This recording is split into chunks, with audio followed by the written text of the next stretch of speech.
سورہ احقاف ہے. احقاف یہ حقف کی جمع ہے. حقف سنگولر ہے اور احقاف اس کا پلیورل ہے. حقف کہتے ہیں ٹیلے کو. ماؤنڈ MOUND ماؤنڈ ٹیلا. لیکن ہر ٹیلے کو حقف نہیں کہتے, بلکہ حقف اس ٹیلے کو کہتے ہیں جس کے اندر 3 چیزیں ہوں. ایک تو وہ ریکٹینگل ہو, مستطیل جس کی آمنے سامنے کی ضلعیں برابر ہوتی ہیں, ریکٹینگل ہو ایک. اور دوسرے وہ ماؤنڈنگ یعنی مرتفع, بلند ہو, ہائی ہو, بلند ہو. اور تیسرے کروڈ یعنی اس کے اندر کرویچر ہو, ایسے منحنی, ایسے انحناء. تو گویا کہ جن ٹیلوں کے اندر یہ 3 صفتیں پائی جائیں انہیں حقف کہا جاتا ہے. ایک تو ٹیلے مستطیل ہوں, ریکٹینگل ہوں, اور دوسرے وہ ٹیلے بلند ہوں, مرتفع ہوں, اور تیسرے وہ ٹیلے کروڈ ہوں, ایسے کرویچر ہو, انحناء ہو, منحنی ہو. جی, اس ایریے میں, اس علاقے میں حضرت ہود علیہ السلام کی قوم عاد رہتی تھی. جی آگے وہی بتایا گیا کہ اذکر اخا عاد, عاد کے بھائی کو یاد کرو.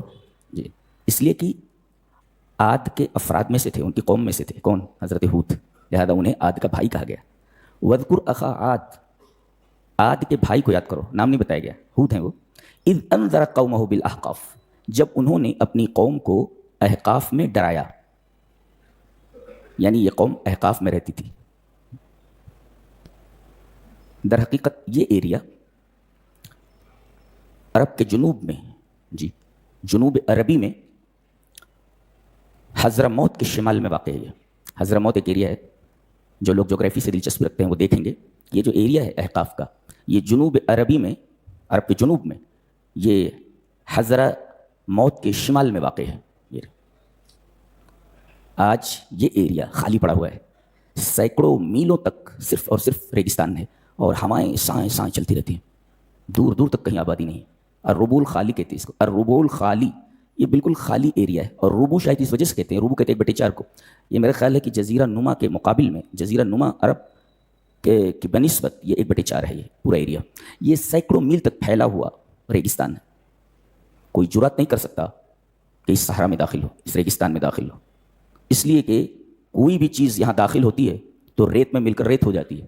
جیسے نمک کی کان میں کوئی چیز پڑنے کے بعد نمک ہو جاتی ہے, ایسے اس صحرا میں پھنس کر کے ریت کے نیچے دب کر ریت ہو جاتا ہے. پہلے یہاں ایک متمدن اور ایک مہذب قوم آباد تھی, بہت طاقتور تھی. کیا کیا تھا؟ سورہ شعراء آپ پڑھیں گے تو آپ کو پتہ چلے گا کہ احقاف کے اس ایریے کو اللہ نے کیا کیا چیزیں عطا کی تھیں. امدکم بانعام و بنین, جی چوپائے تھے, بہت زیادہ چوپائے, مویشی, اور دوسرے بچے ان کے بہت زیادہ, بنین بیٹے. امدکم بانعام و بنین, تو ایک تو چوپائے بہت زیادہ, مویشی ان کے پاس, اونٹ ہے, بکریاں ہیں وغیرہ وغیرہ. وہ بنین اور بیٹے. وہ جنات و عیون, اور بڑے بڑے باغات. وہ عیون اور چشمے, جہاں چشمے ابل رہے ہوں, جہاں پانی افراط ہو, ظاہر ہے کہ وہاں باغات کی نشو و نما بہت اچھی طریقے سے ہوتی ہے. تو اللہ نے فرمایا ان کے پاس مویشی تھے, ان کے پاس بیٹے تھے, ان کے پاس باغات تھے, ان کے پاس چشمے تھے. ایک طاقتور قوم تھی. بتایا گیا کہ یہ قوم کسی بھی بلند جگہ پر پہنچتی تو وہاں ایک بیکار کی صرف لہو و لعب کے لیے ایک مکان بنا لیتے تھے. کسی جگہ پر پکنک منانے کے لیے جاتے تو وہاں مکان بنا لیتے تھے. جی, اتبنون بکل ریع آیۃ تعبثون, ہر بلند جگہ پر جہاں تم پہنچتے ہو وہاں بیکار کی ایک نشانی بنا لیتے ہو. اتبنون بکل ریع آیۃ تعبثون, آبس میں بیکار میں بنا لیتے ہو. کچھ دن رہے چھوڑ کر کے آ گئے, وہ چیز وہیں پڑی ہوئی ہے.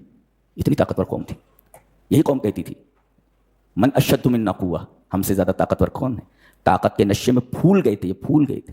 اور پھولنے والی چیز کے بارے میں وہ محاورہ مشہور ہے, من انتفخ طار, جو پھول گیا اڑ گیا. جی, تو یہ قوم پھول گئی تھی, اور اس کے اوپر وہی ہوا کا عذاب بھیجا گیا. جیسے غبارے میں ہوا بھر دی جائے, غبارہ اڑ جاتا ہے, تو یہ پھول گئے تھے, ہوا کے ذریعے انہیں پھولا کر کے اڑا دیا گیا. جی,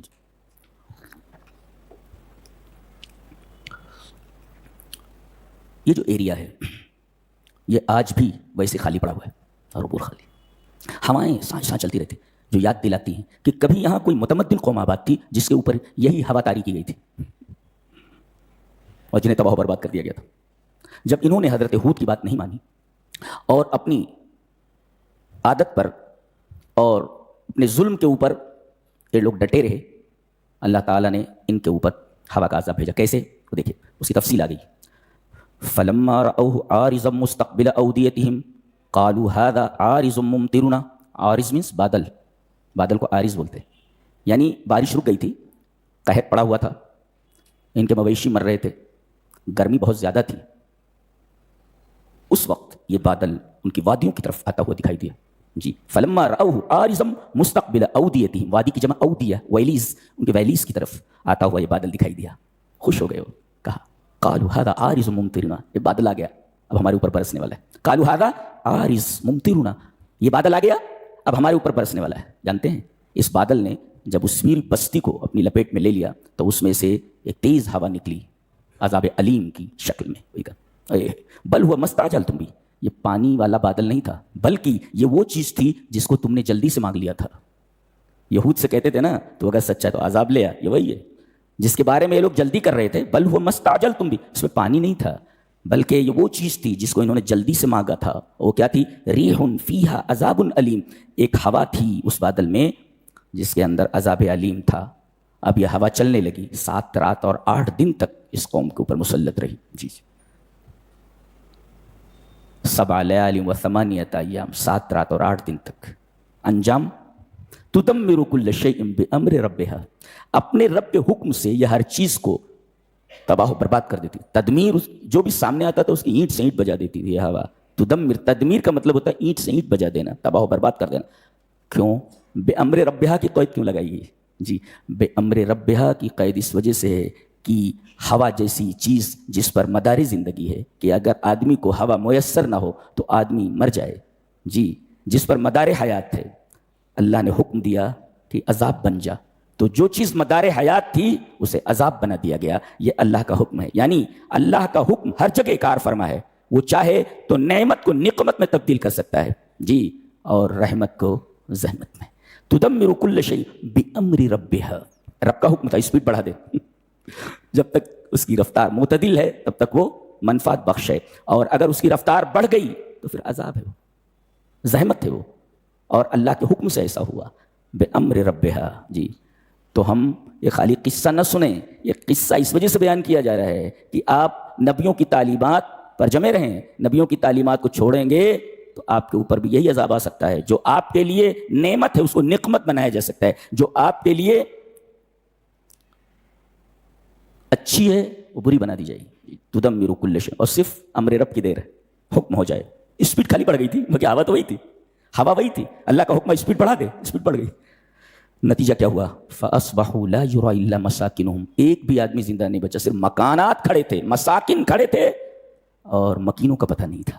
جی فاصبحوا لا يرى الا مساكنهم، وہ بھی کھنڈرات کی شکل میں. جی جن مکانوں پر انہیں بڑا ناز تھا انہیں زمین بوس کر دیا اس ہوا نے. صرف مکانوں کے کھنڈرات دکھ رہے تھے، یہ دکھائی نہیں دیتے تھے. اگر یہ کسی درخت کو پکڑتے تھے تو ہوا درخت کو اکھاڑ کر کے درخت سمیت ان کو زمین کے اوپر پٹک دیتی تھی. تدمر کل شیء بامر ربہا فاصبحوا لا يرى الا مساکنہم، کھنڈر موجود ہیں، مکینوں کا مکانات موجود ہیں، ڈھے ہوئے اور مکینوں کا پتہ نہیں. آخر میں بڑی شان سے فرمایا گیا کذالک نجزی القوم المجرمین، ہم مجرم قوم کے ساتھ یہی کرتے ہیں. چلو آدمی ڈر جائے، اللہ اکبر. کذالک نجزی القوم المجرمین، ہم مجرم قوم کے ساتھ ایسا ہی کرتے ہیں، ایسا ہی کرتے ہیں. جب ہمارے احکام کے اوپر ہمارے بندے عمل نہیں کرتے تو ان کے ساتھ ایسا ہی ہم کرتے ہیں. یہ ہمارا قانون ہے، ہماری سنت جاریہ ہے اس کائنات میں. فاصبحوا لا يرى الا مساکنہم کذالک نجزی القوم المجرمین.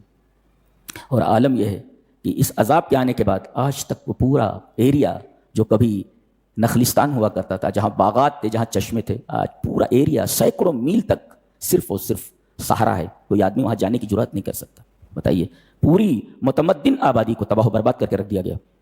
آج تک نہ وہاں چشمہ ہے اور نہ وہاں کوئی آدمی دکھتا ہے. اللہ کذالک نجزی القوم المجرمین.